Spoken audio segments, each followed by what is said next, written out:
नमस्कार दोस्तों, स्वागत है आप सभी का हमारे चैनल लॉ एंड नॉलेज पर।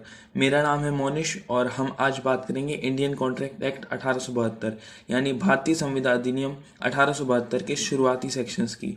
तो अगर अभी तक आपने हमारे इस चैनल को सब्सक्राइब नहीं किया है तो सब्सक्राइब बटन दबाइए और साथ ही बेल आइकन को दबाना मत भूलिए ताकि हमारे आने वाले वीडियोस के अपडेट आपको मिलते रहें। और आप हमसे इंस्टाग्राम और टेलीग्राम पर भी जुड़ सकते हैं जिसकी लिंक डिस्क्रिप्शन में आपको मिल जाएगी। तो शुरुआत कर लेते हैं भारतीय संविदा अधिनियम यानी इंडियन कॉन्ट्रैक्ट एक्ट के इतिहास से। सन 1872 से पहले भारत में संविदा से संबंधित कोई ठोस कानून नहीं हुआ करता था, जिसके कारण आवश्यकता पड़ी कोई लिखित कानून की। जब इस एक्ट को बनाया गया, हमारे देश में शासन था अंग्रेज़ों का, यानी कि ये जो एक्ट है बनाया गया है ब्रिटिशर्स ने। इस एक्ट को बनाकर पूरा कर लिया गया था 25 अप्रैल 1872 को और इसको लागू किया गया था लगभग 4 महीने बाद, यानी कि 1 सितंबर 1872 को। दोस्तों, ये जो एक्ट है वो इंग्लिश कॉमन लॉ, जो कि उस समय इंग्लैंड के राजाओं के दरबार में चला करती थी, उसके कई सिद्धांतों पर आधारित है ये जो कानून है। इस एक्ट को दोस्तों पास किया गया था उस समय की पार्लियामेंट, या कहें तो इंपीरियल लेजिस्लेटिव काउंसिल ने था संपूर्ण भारत में, इंक्लूडिंग पाकिस्तान एंड बांग्लादेश। तो ये तो बात हो गई इसके इतिहास की। अब चलते हैं इसकी धाराओं की तरफ। 1872 यानी कि जब इस कानून को लागू किया गया था तब इसमें हुआ करती थी 266 धाराएं, जिन्हें बांटा गया था 7 भागों में, जो कि हम इस तरह कह सकते हैं। धारा 1 से लेकर 75 तक जनरल प्रोविजंस यानी सामान्य प्राविधान रखे गए थे। धारा 176 से लेके 123 तक रखे गए थे सेल्स ऑफ गुड्स के प्रावधान। और 124 से लेके 147 तक इंडेमनिटी एंड गारंटी यानी कि क्षतिपूर्ति एवं गारंटी। धारा 148 से लेके 181 तक बेलमेंट एंड प्लेज या कहें जमानत और प्रतिज्ञा। धारा 182 से लेके 238 तक एजेंसी। और आखिर में धारा 239 से लेके 266 तक पार्टनरशिप्स यानी साझेदारियां। पर देखिए, यहाँ तक हमने बात करी इंडियन कॉन्ट्रैक्ट एक्ट के इतिहास की। इसे कब लागू किया गया था, कहाँ लागू किया था, किसने लागू किया था, किसने इसे पास किया था और ये किस कानून से प्रेरित है, और साथ ही बात करी इसकी धाराओं की और इसे कितने भागों में बांटा गया है। अब हम शुरुआत करते हैं इसके कुछ सेक्शन से या कहें जनरल प्रोविजंस से। तो सेक्शन 1 में हमें देखने को मिलेगा शॉर्ट टाइटल, एक्सटेंट, कमेंसमेंट यानी इसे कहाँ तक और कैसे लागू किया गया, सेविंग्स यानी कि कहाँ पर ये किस तरह से प्रभाव डालेगा। शॉर्ट टाइटल में से बताया गया है कि इस एक्ट को कहा जाएगा इंडियन कॉन्ट्रैक्ट एक्ट 1872 या फिर कहा जा सकता है भारतीय संविदा अधिनियम 1872। एक्सटेंट और कमेंसमेंट में हमें बताया गया है कि इस एक्ट को जम्मू कश्मीर में को छोड़कर संपूर्ण भारत में लागू किया जा सकता है। पर जब से भारतीय संविधान से आर्टिकल 370 को हटाया गया है तब से इस कानून को संपूर्ण भारत में इंक्लूडिंग जम्मू एंड कश्मीर में लागू किया जा सकता है। इस एक्ट को लागू किया गया था 1 सितंबर यानी कि 1 सितंबर 1872 को। सेविंग्स व्यापृति में बताया गया है कि ये जो एक्ट है किसी भी अदर स्टैट्यूट यानी कि किसी कानून या विधि को, किसी एक्ट को, किसी रेगुलेशन को या फिर किसी कस्टम ऑफ ट्रेड को किसी भी तरह से प्रभाव नहीं डालेगा। अब बढ़ते हैं सेक्शन 2 की तरफ, जो कि है इंटरप्रिटेशन क्लॉज। इंटरप्रिटेशन क्लॉज यानी यहाँ पर हमें कई सारी डेफिनेशंस मिलेंगी। वो हो सकती हैं प्रपोजल की, एग्रीमेंट की, एक्सेप्टेंस की, प्रॉमिस की, कॉन्ट्रैक्ट की, रेसिप्रोकल प्रॉमिसेस की। तो सबसे पहले सेक्शन ए में हमें मिल जाती है प्रपोजल की डेफिनेशन। प्रपोजल देखिए दोस्तों, वो हर चीज़ है जो जब आप किसी अदर व्यक्ति से कुछ करने या करने के लिए, बाध्य होने के लिए या फिर उसको करवाने के लिए कहते हैं तो वो प्रपोजल होता है। सिंपली हम किसी भी चीज़ को किसी अदर व्यक्ति से करने के लिए कहते हैं या फिर कुछ करवाने के लिए कहते हैं तो वो आपका प्रपोजल हो गया। मान लीजिए कि आपको अपनी गाड़ी बेचनी है और आप मुझसे कहते हैं कि क्या आप मेरी गाड़ी खरीदेंगे। तो जैसे ही ये जो शब्द हैं कि क्या आप मेरी गाड़ी खरीदेंगे वो मेरे कान में पड़े और मैंने सुन लिया, मेरे दिमाग में ये पता चल गया कि आपको ये गाड़ी बेचनी है, तो उसी टाइम आपने मेरे को प्रपोजल दे दिया। ये जो प्रपोजल आपके द्वारा मुझे दे दिया गया है।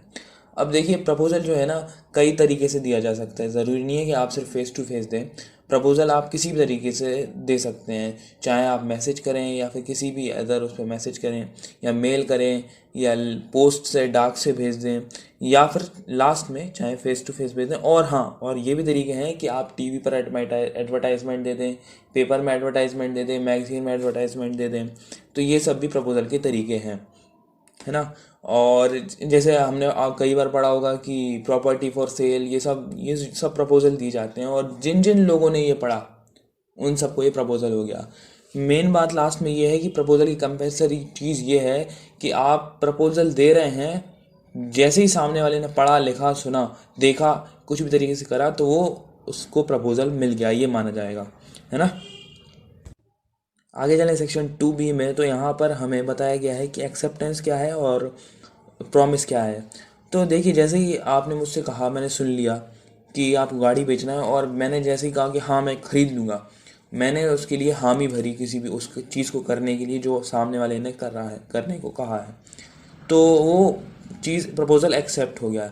या फिर जैसे कहें कि आपने एडवर्टाइजमेंट दिया था, और जैसे ही वो एडवर्टाइजमेंट वाले ने आपको कॉल करके कहा कि हाँ मैं ले लूँगा, तो वो एक्सेप्टेड हो गया।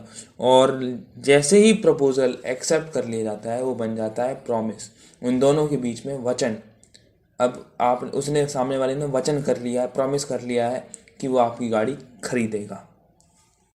ये हो गया सेक्शन 2B। अब बात करें सेक्शन 2C की, तो यहाँ पर हमें मिल जाएगी प्रॉमिसर और प्रॉमिसरी की डेफिनेशन। प्रॉमिसर और प्रॉमिसरी बड़ी सिंपल सी चीज़ होती है। जो व्यक्ति प्रपोजल देता है वो कहलाता है प्रॉमिसर यानी कि वचनदाता, और जो पर्सन प्रपोजल एक्सेप्ट करता है वो कहलाता है प्रॉमिसी यानी कि वचन ग्रहीता। आगे चलें सेक्शन 2D में, तो हमें मिल जाए कंसीडरेशन। कंसीडरेशन बड़ी ही इंपॉर्टेंट चीज़ होती है किसी भी एग्रीमेंट के लिए, या कहें एग्रीमेंट की जान होती है कंसीडरेशन। तो कंसीडरेशन है क्या? कंसीडरेशन वो है कि कोई भी प्रॉमिसर या प्रॉमिसी की चाह क्या है, इच्छा क्या है, वो करना क्या चाह रहा है किसी भी प्रपोजल को दे के या फिर किसी भी प्रपोजल को एक्सेप्ट करके। तो जैसे कि एग्जांपल लें कि आपको अपनी गाड़ी बेचना थी, वह आपका डिज़ायर था, और मुझे ख़रीदना था, यह मेरा डिज़ायर था, मगर उस गाड़ी के बदले में आपको चाहिए थे पैसे। ये था आपका मेन डिज़ायर, यानी कि यही था मेन कंसीडरेशन। इस एग्जांपल पे कंसीडरेशन ये होगा कि एक बंदा जो है गाड़ी को ख़रीदना चाह रहा है, और दूसरा बंदा उस गाड़ी को बेचने के बदले पैसे लेना चाह रहा है। और दूसरा एग्जांपल लें, तो दूसरे एग्जांपल जैसे कि कोई व्यक्ति किसी घर को किराए पर देना चाह रहा है, या किसी घर को बेचना चाह रहा है, और दूसरा व्यक्ति उसको किराए पर लेना चाह रहा है। तो अब जिसको चाहिए उसके लिए कंसीडरेशन, उसकी इच्छा हो गई उस घर को किराए पर लेना, और जो किराए पर देना चाह रहा है उसकी इच्छा हो गई उस किराए के बदले पैसे लेना। तो यहाँ पर कंसीडरेशन ये हो गया। और जैसे ही कंसीडरेशन पूरा हो जाता है, तो वही प्रॉमिस जो अब वचन हो गया था, वचन बन जाता है एग्रीमेंट। ऐसा लिखा गया है सेक्शन 2E में। यानी कि जब भी किसी प्रपोजल और एक्सेप्टेंस यानी प्रॉमिस के बाद कंसीडरेशन आ जाता है, यानी कि जो रिजल्ट है, कुछ इच्छा जो है दोनों की, प्रॉमिसर और प्रॉमिसी की, वो आ जाती है, तो वही प्रॉमिस बन जाता है एग्रीमेंट। हमने बात कर ली एग्रीमेंट की, अब चलते हैं रेसिप्रोकल प्रॉमिसेस की तरफ। रेसिप्रोकल प्रॉमिसेस कहा जाता है, बड़ी इंपॉर्टेंट चीज़ है। तो रेसिप्रोकल प्रॉमिस हम समझते हैं कि जो एक दूसरे के लिए हम प्रॉमिसर और प्रॉमिसी वचन देते हैं, यानी कि उसके बदले में जो भी प्रॉमिस की जाती है वही कहलाती है रेसिप्रोकल प्रॉमिस। जैसे कि हम लास्ट एग्जांपल देखें, तो आपको गाड़ी बेचना थी, तो आपने मुझसे प्रॉमिस किया कि आप अपनी गाड़ी मुझे दे देंगे। तो मैंने उसके बदले में प्रॉमिस किया कि हाँ तुम मुझे गाड़ी दोगे, तो मैं तुम्हें उसके बदले में इतने रुपए दूंगा, या फिर इतनी उसकी कीमत दूंगा। तो आपने जो प्रॉमिस किया और मैंने जो उसके बदले में प्रॉमिस किया, वही होगा रेसिप्रोकल प्रॉमिसेस। एक और एग्जांपल लें कि जब आप दुकान पे जाते हैं, तो दुकानदार आपसे प्रॉमिस करता है कि वो आपको एक प्रोडक्ट दे रहा है, और आप उसे प्रॉमिस करते हो कि आप उसे मनी दे रहे हो। तो ये तो हो गए रेसिप्रोकल प्रॉमिसेस। अब बात कर लेते हैं कॉन्ट्रैक्ट की। तो जब कॉन्ट्रैक्ट का शब्द आता है, तो सोशली एक चीज़ सामाजिक तौर पर फैली हुई है कि जो वर्ड है कॉन्ट्रैक्ट और एग्रीमेंट वो सेम है, बट ऐसा बिल्कुल नहीं होता है। कॉन्ट्रैक्ट और एग्रीमेंट बहुत अलग होते हैं। जैसे यहाँ पर हम कह सकते हैं कि all contracts are agreement, but all agreements are not contract. तो हम अब समझेंगे कि कौन से एग्रीमेंट कॉन्ट्रैक्ट होते हैं और कौन से एग्रीमेंट कॉन्ट्रैक्ट नहीं होते हैं। तो कोई भी एग्रीमेंट जो कानून के द्वारा इन्फोर्सेबल है, कानून के द्वारा लागू किया जा सकता है, वह कहलाता है कॉन्ट्रैक्ट। इस तरह से हम समझ सकते हैं जो भी एग्रीमेंट कानून के द्वारा लागू नहीं किया जा सकता है वह एग्रीमेंट ही रह जाएगा और कॉन्ट्रैक्ट नहीं कहलाएगा। यहाँ तक हमने बात कर ली सेक्शन 1 और सेक्शन 2 की। अब हम आगे बात करेंगी कि वो क्या ज़रूरी चीज़ें हैं जो कि एक वैलिड कॉन्ट्रैक्ट बनाती हैं। तो देखिए, सबसे पहली चीज़ जो किसी कॉन्ट्रैक्ट के लिए ज़रूरी है वो ये है कि किसी एक पार्टी ने उसे ऑफ़र किया हो और कोई अदर पार्टी उसे एक्सेप्ट कर ले। जब तक ऑफ़र और एक्सेप्टेंस नहीं होगी तब तक कोई कॉन्ट्रैक्ट हो ही नहीं सकता, क्योंकि किसी भी कॉन्ट्रैक्ट की यह सबसे बुनियादी चीज़ होती है। दूसरी बात, free consent of both parties, यानी कि किसी भी कॉन्ट्रैक्ट को बनाए जाने में किसी भी अदर पार्टी पर कोई भी दबाव नहीं डाला गया हो। उन्होंने अपने ऑफ़र और एक्सेप्टेंस अपनी मंजूरी से दी हो, किसी भी तरह का उन पर दबाव उस समय ना हो। आगे चलते हैं, तीसरा point, mutual and lawful consideration for agreement, यानी कि म्यूचुअल और लॉफुल, कोई भी जो कॉन्ट्रैक्ट हो वो लॉफुल होना ज़रूरी है। अगर वह जो कॉन्ट्रैक्ट बनाया जा रहा है जिसके मकसद जो है कॉन्ट्रैक्ट का, वह अगर इलीगल है तो वह कॉन्ट्रैक्ट भी वॉइड कहलाएगा। चौथा पॉइंट ये है कि वह चीज़ it should be enforceable by law, यानी कि मैंने पहले ही बताया कि वह चीज़ विधि द्वारा प्रवर्तनीय होनी चाहिए। आगे और इसमें लिखा है कि एग्रीमेंट्स ऑफ सोशल और domestic nature are not contract, यानी कि सोशल और डोमेस्टिक नेचर के कॉन्ट्रैक्ट्स एग्रीमेंट्स कॉन्ट्रैक्ट नहीं कहलाते हैं।